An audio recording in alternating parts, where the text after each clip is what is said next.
E agora a gente conversa com o Igor Sabino, que é doutor em ciências políticas e é gerente também de conteúdo da Stand With Us Brasil.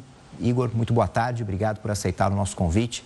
Queria começar te perguntando quais podem ser ou quais devem ser os próximos passos dos Estados Unidos depois desse ataque preciso. Boa tarde. Boa tarde.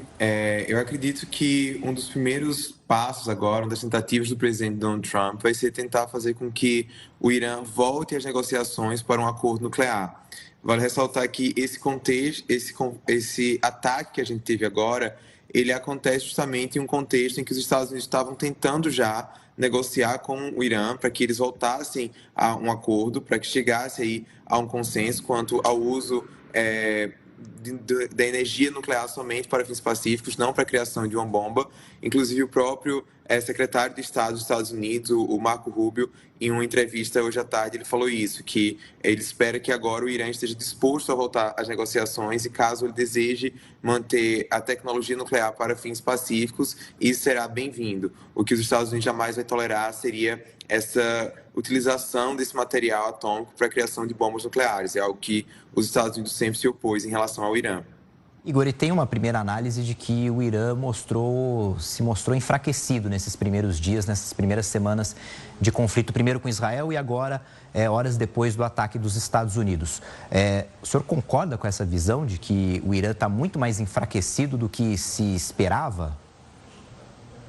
De fato, o regime iraniano ele tem sofrido uma série de derrotas militares estratégicas, não somente agora com esses ataques, né? A gente viu Israel já conseguiu eliminar uma série de oficiais do alto escalão militar iraniano. Isso, sem dúvidas, é uma grande derrota para o Irã, que buscava projetar sua imagem ali no Oriente Médio como esse Estado forte, seria capaz de resistir não somente a Israel, mas aos Estados Unidos também. Só que as derrotas que o Irã vem sofrendo, elas não dizem respeito somente a esse conflito recente que foi iniciado no último dia 13 com os ataques preventivos de Israel. A gente observa o Irã sofrendo uma série de derrotas, inclusive em relação aos seus aliados no Oriente Médio, já que o governo iraniano ele financia uma série de grupos terroristas, como o Hamas, o Hezbollah, os Houthis, e que têm sido derrotados aí depois do massacre do 7 de outubro de 2023, quando Israel começou a responder a esses grupos terroristas.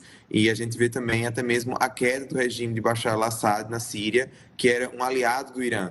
Então, hoje a gente tem um governo iraniano, um regime iraniano, que esteja talvez no seu momento mais frágil desde que a gente teve a Revolução Islâmica em 1979.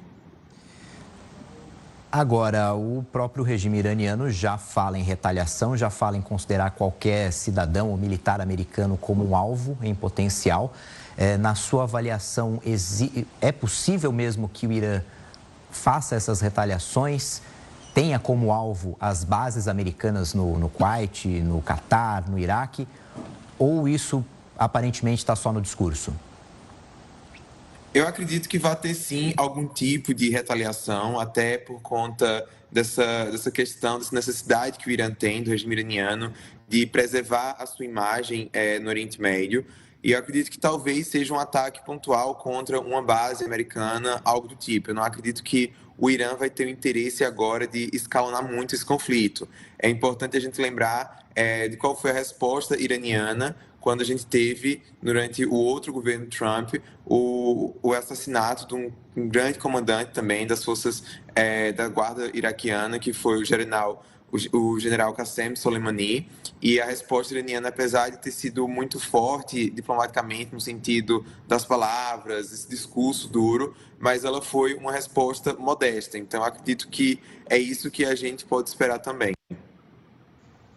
Agora, existe potencial para uma escalada desse conflito com a entrada de mais países, de aliados dos dois lados, do Irã, de mais aliados de Israel? Bom, eu não consigo enxergar agora o envolvimento de outros atores, principalmente do lado iraniano, porque se a gente parar para observar, os principais aliados iranianos no momento seriam a Rússia e a China. A China não tem um histórico de intervenção em conflitos internacionais que não lhe dizem respeito diretamente. E, por outro lado, a Rússia está agora envolvida com a guerra contra a Ucrânia. Inclusive, grande parte dos foguetes que a Rússia usava contra a Ucrânia, eles eram fornecidos pelo Irã, e agora a Rússia não está tendo acesso a isso, já que Israel destruiu grande parte das instalações que produziam esses foguetes. Então, eu não acredito que a gente vai ter um envolvimento de atores diretos. E do outro lado, do lado israelense, a gente também observa que os aliados ocidentais, por mais que tenham expressado um apoio a esse combate ao programa nuclear iraniano, como a França, o Reino Unido, mas é difícil que haja um envolvimento direto. Então, é por isso também que eu acredito que a gente não vai ter uma grande escalada nas tensões, pelo menos não agora. Uma reunião do Conselho de Segurança da ONU para tratar justamente dessa escalada de tensões e do ataque dos Estados Unidos ao Irã. O Conselho de Segurança tem poder de veto, tem uma atuação limitada, mas o que pode sair dessa reunião do Conselho de Segurança, se algo pode ser decidido para mudar os rumos desse conflito?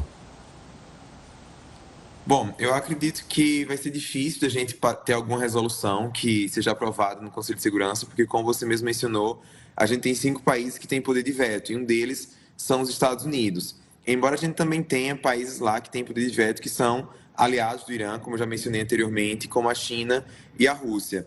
Mas eu não acredito que o Conselho de Segurança vá conseguir aprovar algo, e ainda que consiga aprovar, é algo muito mais simbólico, porque a gente tem visto cada vez mais que resoluções do Conselho de Segurança e do direito internacional como um todo, eles até têm um peso diplomático, mas na prática o que acaba prevalecendo é a força. Então, eu acredito que isso é muito mais algo simbólico do que algo realmente efetivo.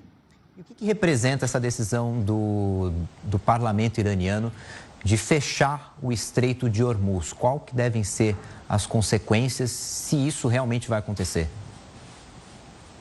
Bom, caso isso aconteça, né, a gente vai ter aí grandes consequências para a economia mundial. Eu acredito que isso pode ser uma tentativa também do Irã de dar essa resposta para os Estados Unidos, para esse ataque que aconteceu do governo americano contra essas instalações nucleares. Mas é difícil que eles consigam fazer algo além disso, né? Eu acredito que essa é uma decisão que ela não consegue se manter por muito tempo, até também por conta dos interesses econômicos de outros aliados do Irã, como a China e a Rússia. A gente teve um exemplo semelhante no caso dos Houthis no Iêmen, que estavam realizando uma série de ataques ali na região do Mar Vermelho contra embarcações estrangeiras, e houve intervenção ali por debaixo dos panos da Rússia e da China, juntamente com o Irã, para evitar esses ataques devido às consequências que estava tendo para a economia como um todo. Então, eu acho que isso é uma tentativa aí do Irã de dizer que está respondendo, de que está se vingando dos Estados Unidos, mas eu não acredito que isso seja uma medida que vá durar por muito tempo, caso venha entrar em vigor. Na sua avaliação, em algum momento, mesmo com essa retórica de retaliar, com essa retórica mais dura do Irã, é possível que daqui a algumas semanas ou meses o regime iraniano de fato recue, de fato negocie uma volta do acordo nuclear? Eu acredito que até isso possa vir a acontecer até mesmo nas próximas semanas, né? A gente tem visto aí um regime iraniano que ele está ficando cada vez mais enfraquecido. Então, existe um temor por parte do regime iraniano, não somente em relação aos ataques de Israel e dos Estados Unidos, mas que isso venha afetar também a própria população para que ela se levante contra o governo. Vale ressaltar que nos últimos anos a gente teve uma série de manifestações populares encabeçadas principalmente por mulheres, pedindo por mais direitos civis, por mais liberdades. Então, existe esse temor por parte do regime, além também dessa questão da segurança que vem de fora. Então, eu acredito que, dependendo de como Israel continue a conduzir esses seus ataques preventivos, nos próximos dias a gente vai ter um Irã ainda mais fragilizado e que ele não vai ter outra alternativa senão realmente voltar para a mesa de negociações. Até porque esse parece ser o objetivo do presidente Trump desde o início. Nas últimas guerras em que os Estados Unidos se envolveram, no Iraque, no Afeganistão, ficou claro que a situação era bem mais complexa de se resolver, havia questões internas, enfim, os problemas não foram resolvidos. A Síria também entrou em guerra civil, isso aconteceu na Líbia, isso aconteceu em vários países. O Irã é um país muito mais complexo, com forças militares maiores, com uma população perto de 100 milhões. Israel e os Estados Unidos, ou o mundo todo, né, a comunidade internacional, estão preparadas para lidar com uma instabilidade desse tipo num país do tamanho do Irã, uma queda de regime, uma mudança de regime que pode ser muito mais complexa no Irã do que nesses outros países? Eu acredito que justamente por conta das experiências mal sucedidas que os Estados Unidos tiveram no Oriente Médio nos últimos anos, sobretudo no Iraque e no Afeganistão, não se tem essa pretensão de fazer uma mudança de regime. Até porque a própria decisão do Trump de bombardear esses reatores nucleares iranianos foi algo muito controverso, inclusive na sua própria base. Ele se elege com um discurso de American First, um discurso isolacionista, de que não iria mergulhar os Estados Unidos em novas guerras, principalmente no Oriente Médio. Então, você tem grande base eleitoral lá, republicana, que é contrário a outras guerras e que pressionam o Trump contra isso. Ele também não tem demonstrado esse interesse, então eu acredito que o que a gente tem visto é muito mais algo pontual. Essa mudança de regime, caso ela venha a acontecer, eu acredito que seria um processo interno dos próprios iranianos. E, claro, isso poderia ter um apoio internacional, mas eu não acredito que é isso que está sendo considerado nesse momento. Até porque a gente está tendo um novo laboratório, por assim dizer, na região, que é o caso da Síria, que tem sim suas diferenças, principalmente por conta da composição étnica religiosa, mas que a gente teve aí a queda de Bashar al-Assad alguns meses atrás, e a gente está vendo ainda o Ocidente, a comunidade internacional, pensando como que vai lidar com esse novo governo que chegou ao poder na Síria. Então, eu acredito que é um momento de grande apreensão e em que tudo pode acontecer, mas que não há um grande interesse, que não há uma movimentação ativa, pelo menos agora, para fazer essa mudança do regime. Eu acredito que espera-se que isso aconteça de uma maneira mais gradual, mais espontânea, a partir de movimentos liderados pelos próprios iranianos. E o que a gente pode esperar da posição dos países, dos vizinhos árabes do Irã? O Irã tem as suas rivalidades históricas com países árabes, com a Arábia Saudita, com o Iraque, enfim, mas esses países, num primeiro momento, condenaram os ataques israelenses, vão tentar intermediar. O que a gente pode esperar da atuação desses países? Eu acredito que a gente vai ter uma postura um pouco discreta por parte deles, né? Publicamente, a postura vai ser de fazer críticas às ações israelenses, também às ações americanas, mas eu acredito que nos bastidores existe uma conversa muito mais de cooperação com Israel e com os Estados Unidos do que de oposição, justamente porque eles reconhecem a ameaça que o Irã nuclear seria até mesmo para eles. Então, caso o Irã ele conseguisse desenvolver uma arma atômica, é possível que a Arábia Saudita, que os Emirados Árabes, que o Bahrein, eles também entrassem nessa corrida armamentista. Então, a gente observa que, até mesmo agora, nesses ataques que o Irã tem feito contra Israel, a Arábia Saudita e a Jordânia têm cooperado por debaixo dos panos, ajudando a interceptar uma série de ataques contra Israel. Então, alguns mísseis, alguns drones, eles acabam sendo interceptados antes mesmo de entrar no espaço aéreo israelense por parte tanto da Arábia Saudita quanto da Jordânia. Então, acho que até por conta de uma questão de buscar legitimidade interna com os seus governos, com a sua população, esses países eles acabam tendo uma postura dura em relação a Israel, mas nos bastidores eles acabam concordando com muitas das medidas que Israel tem tomado, não só em relação agora nos ataques ao Irã, mas principalmente contra o Hamas, contra o Hezbollah, contra esses grupos radicais que são financiados por Teherã. Igor Sabino, doutor em Ciências Políticas da Stand With Us Brasil.